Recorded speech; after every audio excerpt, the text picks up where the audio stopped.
Hi, it's Matt McLachlan with a very special invitation to join me in Gallipoli. For the first time, my signature tour is going to Gallipoli, and in May 2025, we're going to spend 10 days walking in the footsteps of the Anzacs on the most iconic battlefields of this most iconic campaign.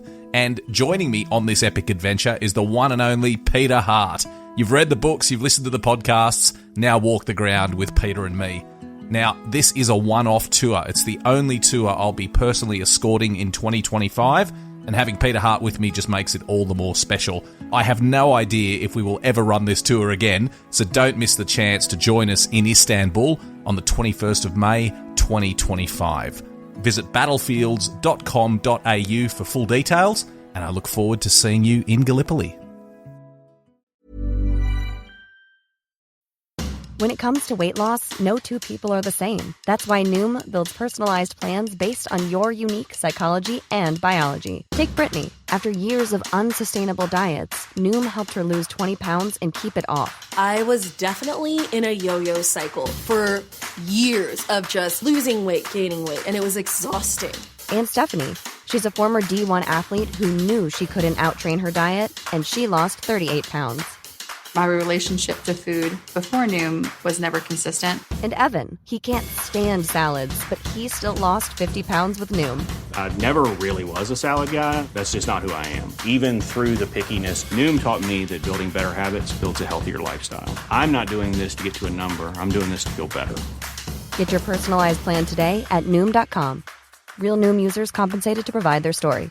In 4 weeks, the typical Noom user can expect to lose 1 to 2 pounds per week. Individual results may vary. A Living History production. This is the Living History Podcast, broadcasting live across the airwaves.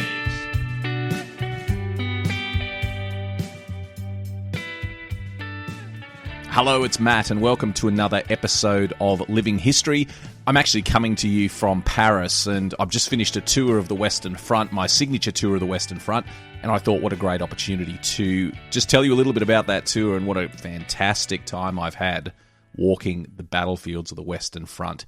It's such a special place. It was the place where my history career really started. I've been basically obsessed with the Western Front since I was a teenager, and I never tire of getting over there, walking the ground and learning the stories of the Anzacs. So thanks for your patience while I've been off the air for a few weeks. It's with good reason, because I've been on the battlefields. And so now it's great to be back and sharing these stories about the Western Front. If you haven't been to the Western Front, you really should go. It's just such an extraordinary place. And when I say the Western Front, I mean, from an Australian perspective, the First World War battlefields of northern France and Belgium, where the Australians fought between 1916 and 1918. So I always say that Gallipoli absolutely deserves its place as our iconic first battle of the Great War and one of the most important battles Australians have fought in. But most of the heavy lifting that we did, our great contribution to the Great War, was done on the Western Front. It was done in places like the Somme and the Ypres Salient and at Bullecourt and Fromelles and all these iconic places. The mud of Passchendaele. I mean, there's just so many iconic places on the Western Front to explore, and it's just such an extraordinary story. So I wanted to take a few minutes just to tell you a little bit about my travels, hopefully get you inspired to head over there one day and walk the ground, because every Australian listening to this really should one day. It's just such an extraordinary place. So the tour I've just come back from is actually the only tour of the Western Front that I lead, one of the only tours I lead for the whole year. It's the Matt McLachlan Signature Tour, and it's just a really great experience. The reason I do this tour is when I started the company in 2007, when I started Matt McLachlan Battlefield Tours. I used to lead our Anzac Day tour. I started in 2008 with our first tour by leading 30 people around the battlefields for Anzac Day, and that was the first time I did it. And we went from there, and as the company grew, it got to the stage where we were doing multiple coaches, usually 3 or 4 coaches for Anzac Day, and I was leading the first coach. But I just got to the point where I realised that I had a lot of talented historians who were doing great work, and that my time was probably better spent doing things like this, promoting history and talking about history and not actually on the ground. That all changed a few years ago, though. I actually really missed the touring. I wanted to get back over there, that interaction with passengers, walking the ground and revealing these stories to people for the first time. It always makes me think of when I went to the battlefields for the first time about 25 years ago, and the experiences I had actually seeing these sites I'd read so much about and heard so much about, and learning about these new experiences of the Anzacs, that I wanted to share that with other people, and I missed not having that experience.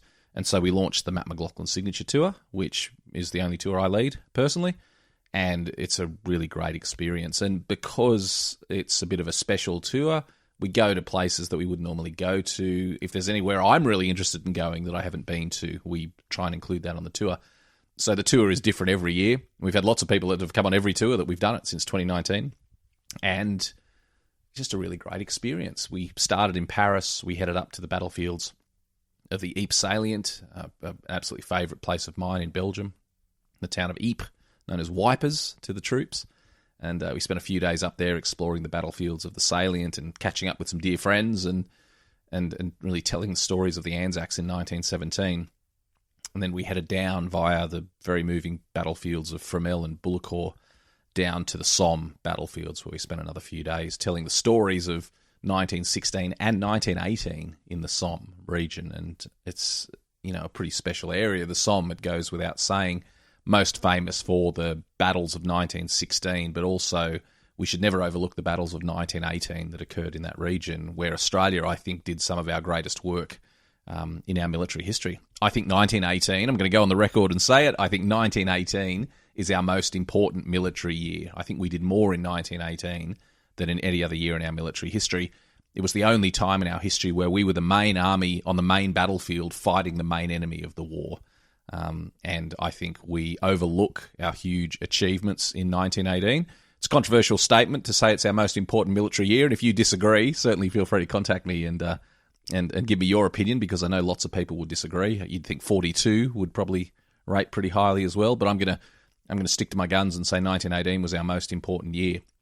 And on this tour, we got to explore the full story of 1918, not just in the Somme region, but also in the Aisne region, which is further east from the Somme and was where the Australians advanced later in the war, really late in 1918, pushing the Germans back day after day.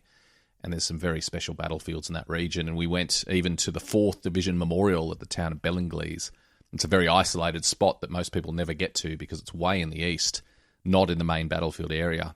And the 4th Division put their memorial there, the Australian 4th Division, that is, because they wanted to say that they'd fought all the way across the Western Front from 1916 all the way to the end of 1918. So it was just a really special experience. I love it. I love going there. A shout out to anyone who was on the tour. Jaden, I know you're a listener of the podcast, so shout out to you, mate. It was great getting to know you on the tour, and all the other people that came on the tour. And also people who've been on previous tours with me, or all those people who are thinking about going on a tour in the future. I'd love to see you over there. And it's my favourite part of my job is walking that ground and telling these stories and revealing the stories to people for the first time. And let's not forget, I was joined, of course, by my wonderful friend and historian Pete Smith. So we told these stories together, and we've really become a good team, Pete and I, walking the ground. If you've heard our Battle Walks podcast, you'll know that we enjoy a bit of banter, and we really bounce off each other very, very well. We both contribute different things to the story, and I think having both of us there on the ground, you get a much fuller description of what went on and some interesting insights. And we had some great conversations. I really enjoyed sitting down with the passengers and sometimes challenging accepted opinions about generals and about Monash and about the role of the Australians in the war, but also hearing their stories and about their families. A lot of people on the tour were following in the footsteps of a family member. Oh, which reminds me, I've got to tell you about the most amazing story. I've got a list here of things I want to talk about, and I forgot to put this one on it.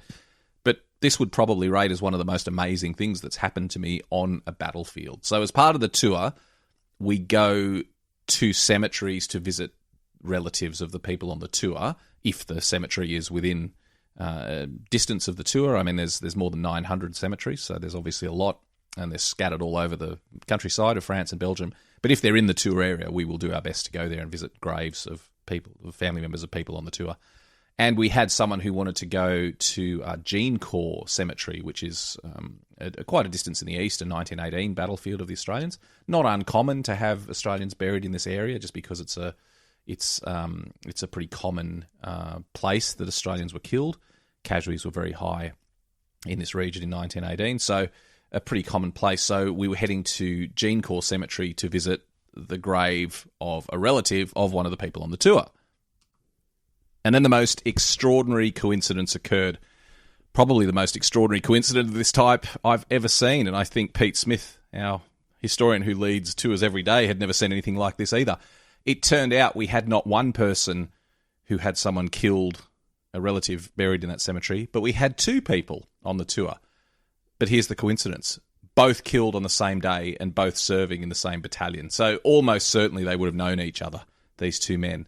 And they were killed on the same day and are both buried in the cemetery together. It was absolutely extraordinary. The people on the tour did not know each other. They'd never met before. They didn't know each other. It was just one of those extraordinary things where, for incredible coincidence, that two people, there's only 30 people on the tour, and so to have two of them with a relative killed on the same day from the same battalion, buried in the same cemetery, was really quite extraordinary. And so we went and paid our respects at those graves, and it was very emotional for everyone on the tour.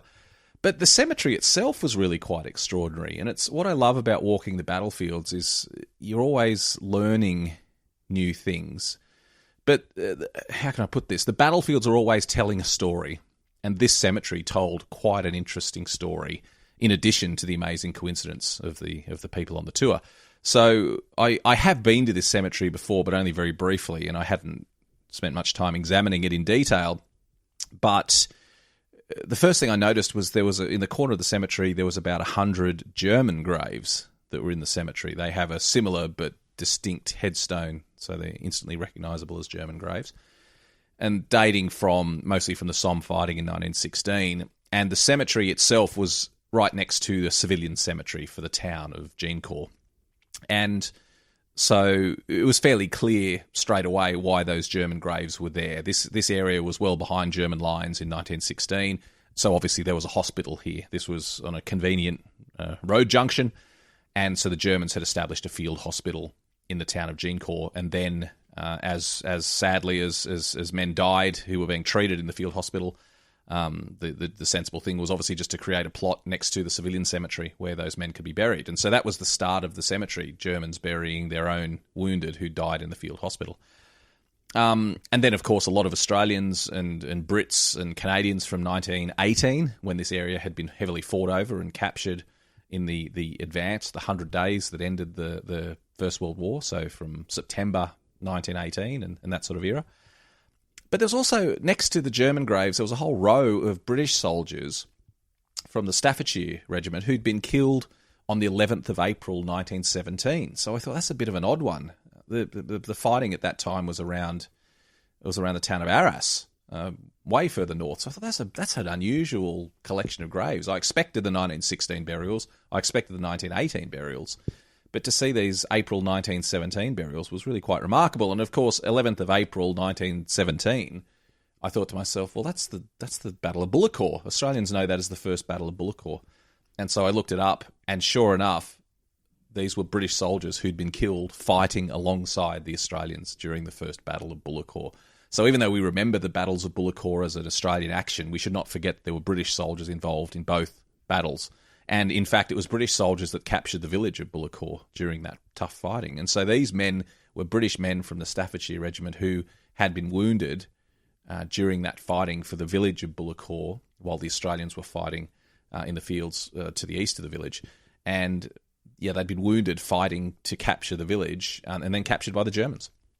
And then sadly died the same day. And so usually when you see a battlefield or a hospital cemetery like this on the battlefields, the men who died in that being treated, usually they didn't linger for days and weeks. It was usually the same day that they died or within a day or so. And that was exactly what had happened here. So just remarkable. And I felt quite emotional standing there next to those Brits who had died alongside the Australians. And I've done a lot of work on the Battle of Bullecourt, the first battle in particular, and it's just such a terrible disaster. So many Australians killed and wounded, so many Australians taken prisoner. More Australians taken prisoner on that day, the 11th of April 1917, than on any other day of the war. And it was just really moving to stand there next to these Brits who died fighting alongside the Australians and had been buried by their enemies next to these German graves. So it was really quite extraordinary. So that was the cemetery. That was Jeancourt Cemetery. What a remarkable story it told. The story of wounded Germans dying in the field hospital, Brits who died at Bullecourt fighting alongside the Australians, and also, of course, Australians who died capturing the town in September 1918, made all the more special by that remarkable coincidence. So a really interesting cemetery and a fabulous addition to what was already a really great tour. Now, what were a few other things that were really special on the tour? And I should say that every day of the tour is pretty special. It's always great to be walking the battlefields and exploring the history of the Anzacs. But as I said, we do interesting things on the signature tour because basically I'm almost being selfish here. There's things I want to see on the battlefields, and when we go on this tour, it's like actually going with a group of friends and saying, well, why don't we go out and check out something new? So I'm always looking for new and interesting things to do on this tour that add extra dimensions, and there was a few things on this year's tour that really did that. The first thing was I was travelling with my son, Heath, my 16-year-old son, Heath, which was really remarkable. He has a really his interest in history and battlefield history has really grown in recent years. And several months ago, he said to me Dad, I'd love to come on a tour with you one day and just see what you do. And through an unbelievable coincidence, this tour fell right in his school holidays, and so he came with me on the tour, which was great. As I said to him, you don't get anything for free. You're going to have to work on the tour. So it was great having Heath acting as a bit of a assistant tour manager, helping out with the running of the tour. But it was also really great to have a young person there. Heath's a good young bloke. He's 16. He's going to be captain of his school next year. He's a good kid, very smart and very personable. But it was a real privilege for me to see the battlefields through the eyes of a young person, because it's important in Australia that we celebrate how young people connect with the story of the Anzacs. And every time we go to Anzac Day, we see thousands and thousands of young people, wherever we are, whether it's in Australia or Gallipoli or the Western Front. There's always thousands of young people there, school students, lots of backpackers. It's a rite of passage if you're a backpacker to go to Gallipoli when you're travelling through Europe and Turkey.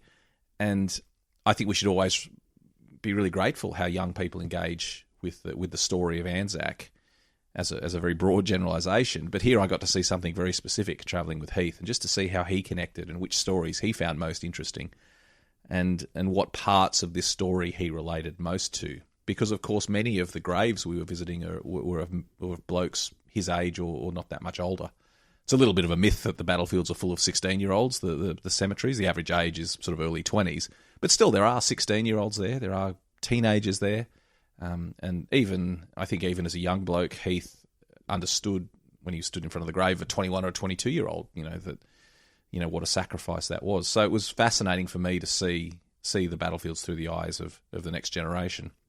And Heath did us proud, I've got to say. As a young person, we should all be very proud of the job he did, because he laid a wreath at the Menin Gate on behalf of his school. He said the ode at the Menin Gate, the Kahima, the ode at the end of the service at the Menin Gate. Heath was asked if he'd like to say that, so he did that very well.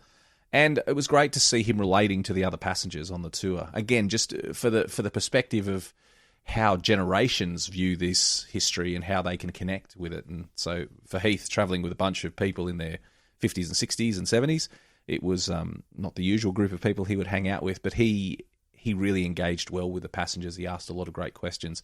And at the end of the trip, when we'd finished and I said what was the most significant part, he said the connection with the other people was what he felt was the most important part. He really enjoyed hearing the stories from the people and about their relatives and about their connection with the history. And so, what a great young bloke. I was very proud of him and having him on the tour. So that was certainly a highlight for me as his old dad to walk the ground with him.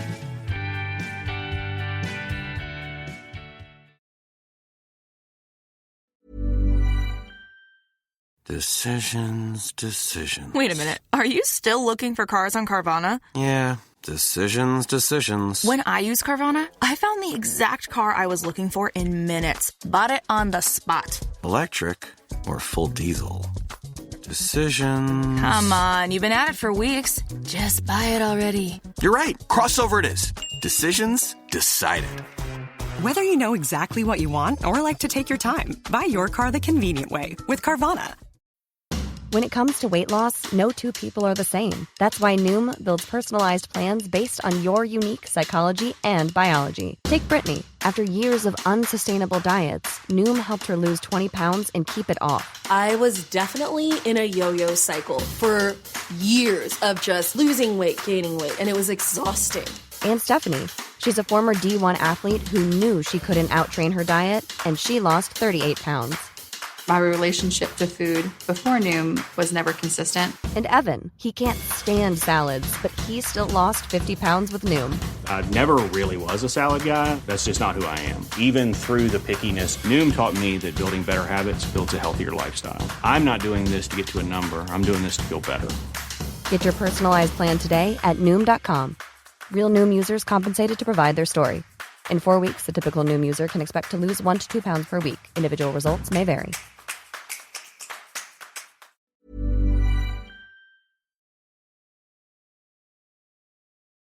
But there were a couple of other things on the battlefields that we did that were a little bit different than I've done in the past and were very interesting. One of the highlights for me was a place we went to on one of the days just as a bonus visit.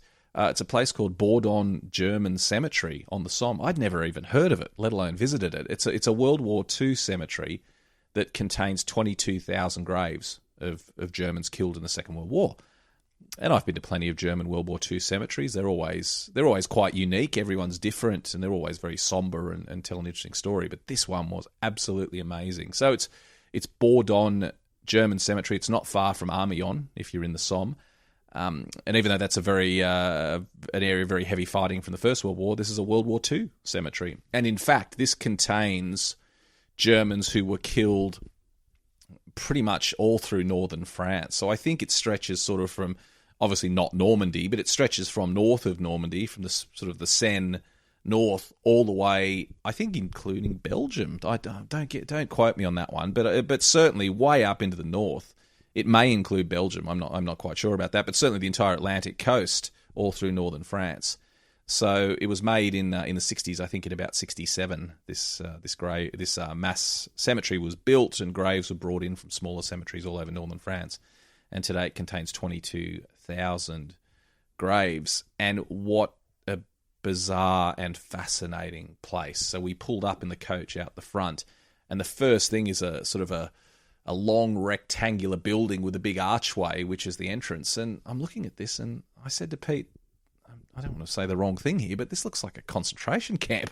It's that very blocky, imposing, intimidating Nazi architecture was the design. So I thought that was really weird when you walked in. And then I walked in, I went through the archway, and you walk through a little bit of a garden, and then there's a building, a sort of a round building. And this is the only way into the cemetery. You can't just wander in any other way. You've got to go this way. And you open this big, heavy door into this circular building. You walk in, and you're in a chamber. That's the only way to describe it. This sort of dark chamber with light sort of filtering in from the top. And facing you is this huge, scary statue of a grieving mother. And she's odd-looking, and she looks distraught, and she just looms over you on the far side of this room. And it's really disconcerting, I think, is the word. And I believe the architects were trying to do that. I think they were trying to do something which destabilizes you when you come in. I think they were deliberately trying to make this a bit uncomfortable, to make you sort of think about, I don't know, about loss and sacrifice. But you walk in, and this looming sculpture of this mother standing over you with a hood over her head, and look up some pictures of it on the internet. It's really quite dramatic, this looming sculpture. So you walk in, and then you go out a side door, and then you're in the cemetery. And wow, what a location. It's on a hill overlooking the Somme River. It's absolutely stunning. I can't think of any Commonwealth cemetery that actually has a position this amazing. It's on this high hill overlooking the broad sweep of the Somme Valley with the river below. It's absolutely stunning. This is not an area we think of that has lots of rolling hills and valleys, but this one certainly is. And at the very far end is a big cross looking out over the river with some seating beneath it so you can sit and contemplate. And then between you and the cross is just thousands and thousands and thousands of headstones with all the German dead in this area. And so it's a very long walk. There's terraces on each side as you walk down towards the far end. And multiple burials in each grave, as is the standard way Germans bury their dead.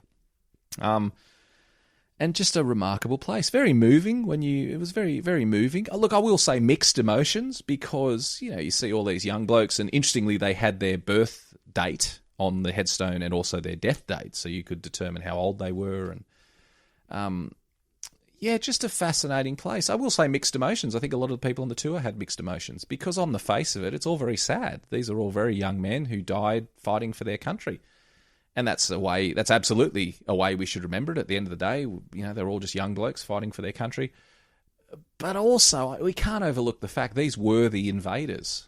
And many of the men in this cemetery would have done absolutely unspeakable things to the civilian population and to Jews and the whole thing. And I don't have any answer for this, but I think we should certainly ask the question, can we separate the two? If you died serving the Führer, trying to further the cause of Nazism in occupied Europe, I think, yes, we should feel sorry for you, but should we also remember that baggage that they carry? And many of the men in that cemetery, had they had their way, the people of Europe would have been oppressed for 1,000 years. That's what they were trying to do. That's the cause they died fighting to represent. So, again, send me a note on Twitter or Facebook and tell me what you think. After 80 years, does it matter anymore what their ideology was? But it was interesting being in that cemetery, walking the ground, and having those mixed emotions. I would get very sad when I'd see a young bloke, 19-year-old, who'd been killed in 1940. You get very sad. But then I thought, well, I don't know what he had done during his time in France in 1940. And that's the thing. They're buried in France. They're buried in the place that they invaded and occupied. So I don't have any answers to this almost impossible question, but it certainly makes you think when you walk the ground in places like this German cemetery. The other thing that I thought was fascinating was the dates on the headstones. So there were an awful lot of 1940 burials, as you would expect, when the Germans swept through France and captured France in 1940, and also a lot of 1944 burials when the Allies swept through this area and liberated France. So those you expect, and those make up the bulk of the cemetery. But also all the years of the war, from 1940 onwards, there were burials, 41, 42, 43. And when you think about it, that's for a whole host of reasons. These men could have died in training accidents. A very small number would have been killed by the resistance. I don't think that's too many, but it is possible that a very small number would have been killed by the French resistance. It wasn't a lot of resistance activity up in this area because we're quite a long way away from the action, but still, some of the people in the cemetery would have been killed by the resistance. Bombing would have been a big one. There were a lot of V1 weapons sites up here, V1 and V2, Hitler's vengeance weapons that were firing on London in 44 and 45. And so many of the men in this cemetery would have been killed in Allied bombing raids to destroy those facilities and other bombing raids. Amiens train station was very badly damaged, the rail yards, and it was almost destroyed in the Second World War in the lead up to D-Day. So again, people would have been killed who were in Amiens at the time it was bombed, or other towns that were bombed in the area. And as I said, it comes from a very large area of northern France, so there was a lot of bombing on these regions in the war. But also blokes who just died, in a car accident or fell off a motorbike or got sick, got pneumonia and died in a hospital. They're buried here as well. So really any reason that anyone died, they could have had a heart attack. So any reason anyone died during the war, they're still considered a military death, and they're in this military cemetery. But probably the most moving part, and I was a bit confused by it at first, was dates from the post-war years. This was confusing to me. Many dates from late 1945 into 1946. I think there was even at least a couple of 1947 burials I saw there, and I didn't understand that at all a long time after the war had ended. And I spoke to Pete Smith about it, and he explained what it was. It was mine clearances. So the Germans had obviously mined a vast portion of France as part of their defence. And when the French people came back, there were these German prisoners, and they said, well, you laid the mines, so you get rid of them. And so German soldiers were put to work removing minefields from northern France, and not given any specialist equipment, not given any specialist protective equipment. It was basically with a metal detector and a shovel, go out and clear the minefield. And a lot of men were killed doing that work. So a chapter we don't recognise, we probably don't want to think about too much, but putting German prisoners to work as labourers in this deadly work after the war. And that is something where I do feel a bit sorry for them, where you think that, you've done your hard time, served all through the war and survived, and then you're going to die in an accident, a mine-clearing accident post-war. Just a real tragedy. All these sites tell a story of tragedy, and this was one. So it was a very moving place. I came away from it really glad I'd been there, but as I said, with lots of mixed emotions, and I would strongly encourage you to go there. Anytime you're on the Western Front, certainly go to a German cemetery. There's the big one, Langemark, in the Ypres salient that we usually go to on a tour. Free Corps in the heart of the Somme, where all the 1916 men are buried. But go to this one if you get the chance. It's Bourdon German cemetery near Amiens. So just a really fascinating place. Some other highlights of the tour. I'm going to say the Menin Gate ceremony is always amazing. If you don't know what this is, it's in the town of Ypres, in the Ypres salient in Belgium.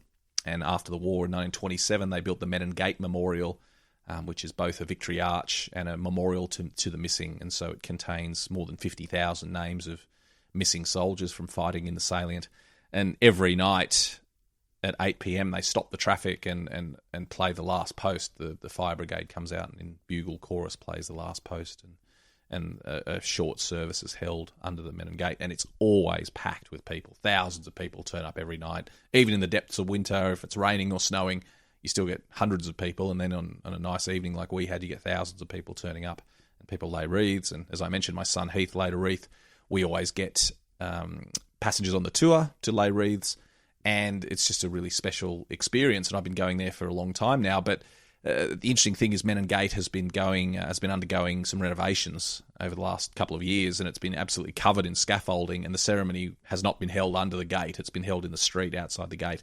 But only a few months ago, they removed enough of the scaffolding and have finished enough of the work that the service can now return under the gate. So you still can't read most of the names.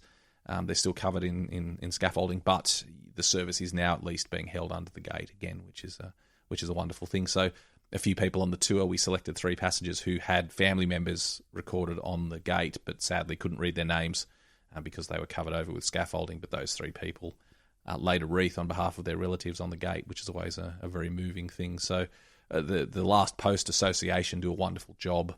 It's always something very special to participate in that service. So laying a wreath at the Menin Gate is always very, very special. It's certainly something we think is a highlight of the tour. Other highlights include Talbot House in the town of Popperinga in Belgium. And Talbot House was an everyman's club during the war, which meant that it was a place for rest and relaxation, and rank was not recognised there. So, every man from private to general could go there and relax and not worry about having to salute or be on or stand on ceremony. And the house has been preserved, much as it was between 1915 and 1918. And so it's a really wonderful place. Simon Louagie, the director there, does a wonderful job. He's a good mate of mine. And we always enjoy going to Talbot House. And there's a wonderful museum that tells the story, and the house itself has been preserved. You can even stay in the house if you're visiting the Western Front independently. You can spend a night there. There's still accommodation there. And the Talbot House spawned the movement known as TOC-H, which is Talbot House, TH in military abbreviation was TOC-H. And after the war, the TOC-H charity began to take care of veterans. And we might not be as familiar with the name TOC-H as we were in previous years, simply for a very good reason. We no longer really need it anymore. There's less and less veterans now. And so thankfully there's less requirements for veterans to be taken care of by charitable institutions. So TOC-H has slowly diminished over the years. It still exists as a charity and it still does great work, but the need for it to be spread all across the world has reduced. In Australia, I can't remember how many, but I think some 100 outlets of TOC-H in the post-war years, especially after the Second World War as well. So there's a strong association with Talbot House. Tubby Clayton was the clergyman who started Talbot House, and he was actually born in Queensland. He moved to England when he was a young boy, but he is actually an Australian originally. So there is a very strong Australian connection. And I'm also very happy to say that Matt McLachlan Battlefield Tours is now a supporter of Talbot House as well. So every time we book a passenger on the Western Front, a small portion of that tour cost goes to Talbot House as a donation. And so last year we helped renovate the chapel where a lot of soldiers had their last communion before going out into the battlefield. So we're very proud to be a supporter of Talbot House. And so if you come on a tour with us to the Western Front, know that you're contributing as well to the upkeep of the house, because it's just such an important institution, and we love taking our passengers there. We always have a wonderful time at Talbot House. So a shout out to Simon and all the people from Talbot House if you're listening to this podcast. Other highlights. I've got to say, it's a very well-visited site, but it's still very special to go there. The Sunken Lane near Beaumont-Hamel in the Somme, in the heart of the Somme 1916 battlefields. Now, this is not an Australian site. This is a British site from the 1st of July 1916, the first day on the Somme, but it's just such an important site to visit, and I really love going there. Australians, we can get a bit parochial. We can go and say, we just want to tell the Australian story. We get this at Gallipoli, we get this at the Western Front as well. Aussies say, well, I just want to know the Australian story. And that's why we are there, of course. We're all Australians. We don't have to apologise for that. But we also need context, and we have to understand that the Australians did not fight in isolation. And when we talk about a battle on the Western Front like Pozieres, for example, in July 1916, the most costly battle in Australian military history, that was fought as part of the Battle of the Somme. And so we have to tell the story of the Battle of the Somme, and you can't tell the story of the Battle of the Somme without understanding what happened to the poor old Brits on the first day, the 1st of July 1916. And this was the day that the greatest disaster in the history of the British Army, 60,000 men killed or wounded on the first day of fighting, the 1st of July 1916. So 40,000 wounded and 20,000 killed just on the first day of the Battle of the Somme. It's absolutely horrific. So when we visit the Somme 1916 battlefields, we don't just visit the Australian sites, we visit sites that tell that British story, because you have to understand what was going on to understand the context of why Australia was even there, fighting at places like Pozieres. And in fact, fighting at Fromelles, way up on the border of Belgium. It's a long way from the Somme, but the Aussies were fighting in Fromelles, the huge disaster of Fromelles. Gee, I'm telling a lot of stories of disasters, but sadly that's often the story you tell on the Western Front. But the Aussies were fighting at Fromelles in July 1916 because they were supporting the British who were fighting down on the Somme. So we go to a number of sites that tell the British story. They're all very close together. There's actually a loop you can do of the 1916 sites and visit the Australian and the British sites all together. But one of the places we go is a place called the Sunken Lane or the Sunken Road near the town of Beaumont-Hamel. Not to be confused, as a little tangent, not to be confused with the Australian Battle of Hamel in July 1918, the John Monash's great triumph. That village is actually called Le Hamel. So this village is called Hamel. There's a few Hamels in the region. And so the twin villages of Beaumont and Hamel, so we just refer to them as Beaumont-Hamel. And the most famous site in this area is the Newfoundland Memorial Park in Beaumont-Hamel, which is the preserved trenches and all the front line from the 1916 fighting. But not far from Beaumont-Hamel and the preserved trenches of the Newfoundland Memorial Park is the Sunken Road. And the Sunken Road was where it's very famous because it was in front of the British line, but the British sapped into it, and so this became the start line for a bunch of men, I think from Lancashire Fusiliers, who advanced from this spot. But the reason we know it so well is there was a cameraman with them, a guy called Geoffrey Mallins, filmed with a motion picture camera the men preparing to attack from this Sunken Lane on the morning of the battle, and it's absolutely just fascinating footage because the men are nervous, they're fiddling with their gear, they're obviously not happy to be filmed. And this was a time when cameras were a bit of a novelty, and normally you see First World War soldiers waving and "hello mum" every time a camera comes out. These blokes were not happy to be filmed, and the reason was they knew what was coming up.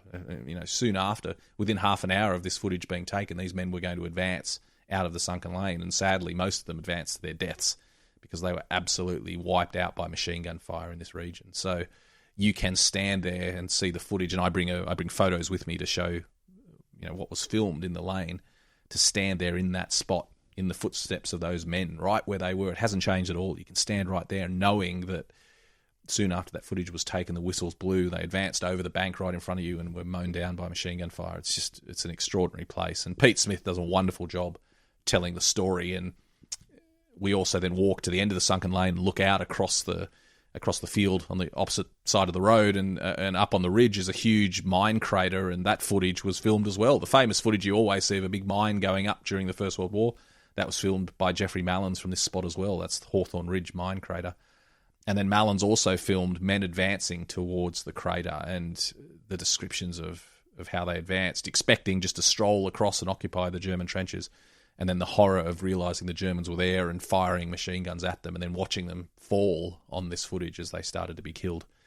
Just extraordinary. Probably the first proper combat footage that showed men being killed in action, legitimately killed as they were advancing, was filmed right in this spot. So, and it's unchanged. It's absolutely unchanged. It's really a place where you can touch and feel history, and it's so emotive to stand there. So even though it's not an Australian story, I think we're all human beings, and you can't help but feel absolute sorrow for the poor old Brits as they fought in this area, and of course the Germans who were killed when the mine exploded. So, yeah, a really important spot right in the centre of the Somme 1916 battlefields, and a place I always like to go to. Pete Smith is an absolutely extraordinary historian that I travel with. He's a great mate, but he's a fantastic historian. I always say on this tour, the two places that I feel the greatest connection with history, that Pete brings the history best to life, is Hill 60 in the Ypres salient, when he does his talk there about the terrible fighting at Hill 60, but also here at the Sunken Lane at Beaumont Hamel. So it's a real privilege to stand in those two places and hear Pete Smith bring this history to life. It's absolutely extraordinary, and I always feel very privileged when I'm there. Even though I'm leading the tour, even though I've heard the stories before, I always get a tear in my eye when Pete tells these amazing stories. If you want to know more about the Sunken Road, our other podcast, Battle Walks, where Pete and I describe walking the battlefields, we did a dedicated episode about the Sunken Road or the Sunken Lane. I can't remember which one we referred to it as in Battle Walks. It was either the first episode or one of the earliest episodes of our Battle Walks podcast. So look that up wherever you get your podcasts, and you can hear Pete and I talking specifically about this experience of being in the Sunken Lane. Those were the highlights of the signature tour. As I said, just a really great experience, a real privilege to travel with people and walk this ground. So thank you to everyone who came on the tour. I'm so lucky that I do this as my career. A war nerd like me, a history buff who gets not only to read and write books about this stuff and do podcasts like this one, but also to walk the ground with people and bring these stories to life. I'm incredibly privileged that I get to do that. So thank you to everyone who came on the tour and has been on tours with us all over the world. We really appreciate you sharing our passion to walk in the footsteps of the Anzacs. And if you've listened to this and enjoyed it and want to come with us, I am going to the Western Front next year in 2025. So my signature tour to Gallipoli, which is in May next year, is already sold out. But if you want to join me on the Western Front and walk in some of these places, just like the people did on the tour this year, you certainly can. It's departing the 30th of August, 2025 in Paris. It's a 9-day tour, going to the same sites we went to on this tour. So there'll be some bonus ones as well that we didn't get to visit, I'm sure. We always like to mix it up on the tours, but I'd love to see you there. It's on sale now, the Matt McLachlan Signature Tour for 2025. I'll be accompanied once again by the one and only Pete Smith. It's going to be a wonderful experience, so I'd love to see you in Paris if you'd like to join me walking the ground. Thanks very much for listening. It's been great to give you this update. Do send me your comments about this, please. Contact me on Facebook, Instagram, or Twitter, or X, as it's now known, thanks to Elon Musk. Contact me in all those places and just give me your feedback about walking the ground. Have you been to the Western Front?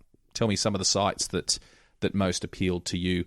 And if you want to learn more about the tours that we operate and how you can walk this ground, go to battlefields.com.au, and we've got a full range of tours to the Western Front and Gallipoli and other places around the world. So there's always somewhere interesting to visit where the Anzacs have fought and died. So thank you for tuning in this week, and I will talk to you again next week. Thanks for listening. Don't forget to subscribe and leave a review for the podcast, and visit livinghistorytv.com for more great history content. Tall Oaks is an award-winning assisted living community serving seniors for over 35 years in the heart of Reston. Come experience Tall Oaks for yourself. Visit talloaksal.com or call 703-834-9800 to schedule a personal tour.